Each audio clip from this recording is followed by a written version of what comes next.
We were mental partners right from the moment we met. I want to know, going back 50 years, what it was like when you first met Warren. Well, I thought he was a prodigy. A key reason why you are not in an amazing place right now is because you do not have amazing people around you. And there are all these times where, in anything you do where you're really going to be pushed and you feel like you want to give up or something like that. Rise and shine, it's Entspresso time. I wake up every morning. Espresso keep me going. I wake up every morning. Hey, it's Evan Carmichael, and this channel is created to help you overcome the #1 challenge that is holding you back, a lack of belief in yourself. You watch these videos because you know there's something more inside you too. You have Michael Jordan level talent at something. So let's start your day off right together. Grab your coffee and sip on today's message from Warren Buffett. Also, if you want to have more confidence and self-love, check out my 254 series. They're free. The links to join are in the description below. It's important to associate with people that are better than yourself. Warren is probably the most rational person I've ever met. Charlie Munger would be a close rival. And Charlie became a man that Warren depended on heavily. And I think his first experiences in the discarded cigar butt era convinced him that it was not exactly where he wanted to be. He'd made so much money for so long doing what he'd been taught by Ben Graham, which is to buy these very cheap stocks. And if they were cheap enough, he didn't care it was a lousy company and a lousy management. He knew he was going to make money anyway just because of the cheapness. Charlie Munger has had a big impact on me in moving me toward looking for wonderful companies at fair prices rather than fair companies at wonderful prices. And that was enormously important because it enabled Berkshire to scale up in a way that would have been impossible. We were mental partners right from the moment we met. I want to know, going back 50 years, what it was like when you first met Warren. Well, I thought he was a prodigy. And I got a lot of criticism. My wife said, "Why are you paying such enormous respect to that young man with a crew cut who won't eat vegetables?" He's ungodly smart. He's got a much broader intellect than I do. And he's magnificent at being able to condense important ideas into just a very few words. If you're not interested in the economic scene right now, you're mentally dead. Charlie has no tact. All right, let's talk a little bit about bankers. Charlie on Friday compared them to heroin addicts. Yeah, well, that's colorful Charlie, but I would not have chosen that. I once wrote of him that when they handed out humility, he didn't get his fair share. The ideal way to run a headquarters is to have one man, preferably over 80, sitting in an office by himself. Anything else is pure frippery. He's always honest in what he tells me, so I listen to him. We never had an argument. We just kind of roll with it easily. Suppose Warren doesn't want to do something that I would have done. And suppose that happens 4 times over 40 years or something. What the hell difference does it make to me? A key reason why you are not in an amazing place right now is because you do not have amazing people around you. Think about it. How many of the people that you hang out with consistently make you feel amazing, force you to grow, and push you to be a better version of yourself? You can't do this alone. The people around you need to change so you can change. So I recently came back from a mastermind group in Puerto Rico with Brendon Burchard and a bunch of super successful people. And one of the things that I loved the most was how he works with his friends. And there's so many people who say, don't work with friends, don't work with family. But he's built this group of people who love working together. Some have joined his team, some are business partners in different ventures where they're genuine friends and they've been friends for, in some cases, over a decade. I love that model. I love working with people that I know, that I'm connected to. I love working with friends. I don't see it as business is one thing and personal is something else. Maybe that's just me. I would much rather work with somebody who I get along with than just have a business relationship. And that in particular made me think of my friend, Mark Drager. And Mark's got a marketing company called Phantom Media. We had a podcast together called the Southern Poop Podcast, if you want to go check it out. And I've known Mark for over a decade. And he sent me a message not too long ago saying that what I need in a marketing partner for my business isn't what he can provide yet. That he's still a little bit away, whether it's a year or 2 years or whatever it is, away from being able to help me with what I need, both from a experience point of view, a resource point of view, a team point of view, that he wasn't ready to help me, and that he felt like he was holding me back. That if I had somebody else, then I would grow faster. And it never sat right with me until I went to Brendon's event. And then what came back was realizing I want to grow with Mark. I want to grow with my friends. I don't want to just be at the top and then have a bunch of business associates around me and then my friends are like way down here, right? I want to build it together. There's value for me in building it together beyond just a business ROI. And I think ultimately long term, it actually leads to a better business ROI. And I love that Brendon does it, and it provided a model for what is possible for me to be able to go off and create and build. And so whether it's Mark, whether it's Alex from Toronto Dance Salsa, whether it's Jeremy from the YouTube coaching business that we started together, I like being able to work with people who I can call friends. And I want to be able to do that more. And so whether you come on board and you bring on your friends or family, definitely being around people who push you, who make you feel energized, who build you up, who you could see for the next 20 years being people that you want to hang with, I think is really, really, really, really, really, really, really, really, really, really, really important. So how can you do it? I'm going to give you a 3-step process that I think will help. Step number 1 is a positive energy test. How many of the people in your life pass the positive energy test? And what I mean by this is most people suck energy from you. If you're watching this channel, you're probably the most ambitious person that you know. You're probably the most positive person that you know, or at least among the top 3 to 5 most positive people that you know.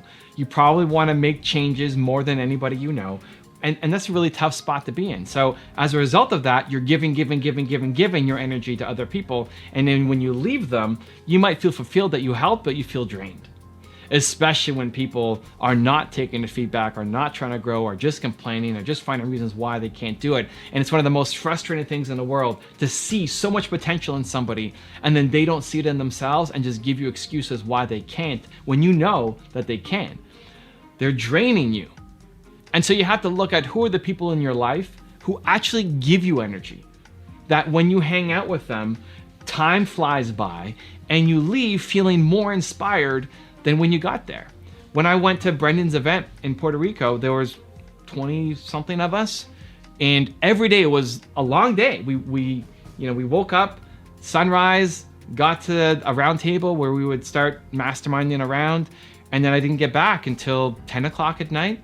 It was full day, and then you still have to work on your business, right? I didn't even know what the outside of my hotel room looked like the resort we were staying on, because it would wake up, it was dark, and got home, it was dark. And then finally on the last day, we had half a day to explore, like, wow, this place is so beautiful. But I left, even though it was a crazy number of hours, I left feeling more energized. I love these people, and I would do a lot to help them, and I know they do a lot to help me too, right? So in your life, how many people pass the energy test? And if it's not a lot or it's 0, it's time to start trying to find people who are like that. And when you find them, you want to collect them. Step number 2 is you start asking yourself, how can we work together? So I have that saying, I love collecting good people. I love finding people who have a positive mindset, who give me energy, and I'll just try to find a way, one, to stay in touch, but I'm looking for, how can I work with this person? How do I work with this person? So I think about Jeremy, who we did the YouTube business together. He was a grocery store clerk when I pulled him in.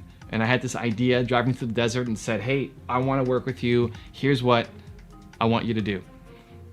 Does it sound interesting? Right? And hanging around Jeremy gives me energy and gives other people who hang around Jeremy energy, right? And so we built the business because I wanted to do something together with him. With Mark, it's bringing him into my business more, right? It's understanding what I'm doing on the marketing side so that I can spend more time with Mark because when I leave Mark, I'm always mostly feeling more energy than when I wasn't, right? And listen, nobody's gonna give you 100% energy all the time, but Mark has a 98% hit ratio, right? Jeremy has a 98% hit ratio. That's what you're looking for. So when you find these people, grab onto them, collect them, try to find opportunities to do something. At the very least, try to find a way to stay in touch so that when you see an opportunity, they remember who you are, right? Try to grab a monthly coffee with them just to hang around and brainstorm ideas if you don't have anything planned yet. You need to spend more time with people who lift you up and give you energy. And step number 3 is shift with content. Another great way to do it is if you don't have people in your immediate circle yet and you're gonna try to find those people, what do you do in the meantime? Content. Like, I've learned the most from my own videos, from videos like this, right? Watching videos like this, learning from people who've done a lot more than I have. Every day has a little bit more of an impact on your mindset, on your standards, on what you will and will no longer accept, because you're surrounded by mediocrity. It doesn't have to be necessarily surrounded by negativity, although that might be your situation, but you're surrounded at the very best typically by mediocrity, by people who don't love their life, by people who aren't going off and chasing their goals. Even if they're not crapping on your ideas and goals, they still don't love their life and what they're doing. And so if that's what you're around constantly, it's really hard to break free and go doing your own thing. So that's why I created my channels, and why I make so much content is because I'm trying to hit you in so many different ways to break through that mindset to say, this is possible.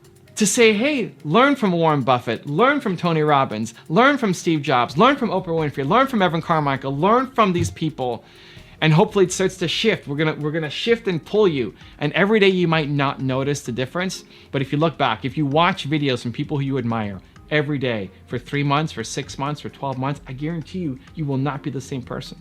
You will have higher standards. You will demand more from yourself. You'll know what excellence looks like. You still may not be where you want to be, but you'll be way further ahead than who you were 3, 6, 12 months ago. And so you shift with daily content.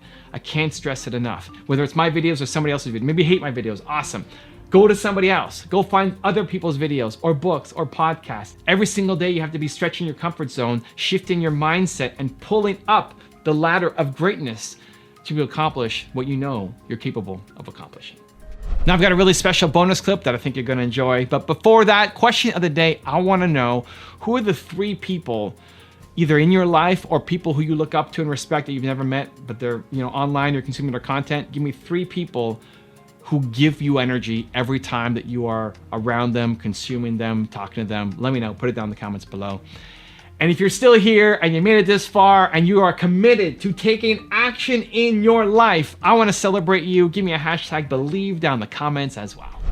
So throughout building Facebook, I mean, there have been lots of challenges, and there are all these times where, in anything you do where you're really going to be pushed and you feel like you want to give up or something like that. And this gets back to, I was talking a second ago about how I think the media, there's a little bit of this cultural bias towards thinking that, one person does this, right? I mean, people say that, I built Facebook or Steve Jobs built Apple or whatever, but, that's really not true, right? I mean, we're people, we helped, but there were thousands and thousands of other people involved in building these things. And the reality is that as strong as any one individual is, no one person can deal with all the challenges that are going to get thrown at them in anything that you do. And one of the ways that I think we maintain resilience is by having co-founders and partners who complement our strengths and fortify our weaknesses and can kind of encourage us and give us a push to keep going when things are tough. And there's actually a lot of data on this that suggests that companies that get started with more co-founders are more likely to be successful. And it isn't quite clear exactly from that data why that's the case, although it is very clear in terms of the outcome for the startups that it is the case.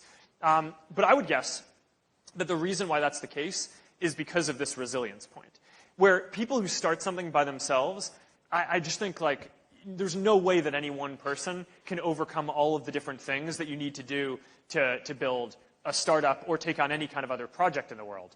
But if you have 2 or 3 or 4 partners, then I don't know. I mean, maybe over time, one of them doesn't like it and drops out, but you still have enough strength on the team to power through all the challenges that you have, and that's kind of how you go. If you want Warren Buffett's best advice on sticking to your circle of competence, check out the video right there next to me. I think you'll enjoy it.